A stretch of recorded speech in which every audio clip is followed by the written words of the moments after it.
অন্তর্বর্তী সরকার গণভোটে হা ভোটের পক্ষে প্রচারণা চালাবে, এতে আইনি কোনো জটিলতা নেই বলে জানিয়েছেন প্রধান উপদেষ্টা প্রেস সচিব শফিকুল আলম। বলেন, আগামী নির্বাচন ও গণভোট সুষ্ঠু, নিরপেক্ষ এবং উৎসব মুখর করতে সব ধরনের প্রস্তুতি নিয়েছে সরকার। রোববার বিকেলে রাজধানী ফরেন সার্ভিস একাডেমিতে আয়োজিত সংবাদ সম্মেলনে এসব কথা বলেন তিনি। যারা নির্বাচনকে সামনে রেখে আইনশৃঙ্খলা বাহিনী সতর্ক আছে, কোথাও কোনো অপ্রীতিকর ঘটনা ঘটলে সঙ্গে সঙ্গে পদক্ষেপ নেওয়া হচ্ছে।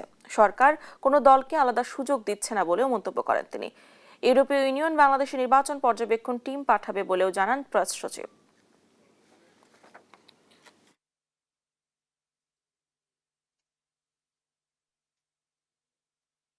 ইউরোপিয়ান ইউনিয়নের যিনি অ্যাম্বাসাডার, উনি বলেছেন যে ইয়েস ভোটটা খুবই ইম্পর্টেন্ট। আগামী যে ইলেকশনটা এবং গণভোট খুব সুচারুভাবে সম্পন্ন হবে। এটা ফ্রি, ফেয়ার, ক্রেডিবল, পিসফুল এবং এটা একটা ফেস্টিভ ইলেকশন হবে।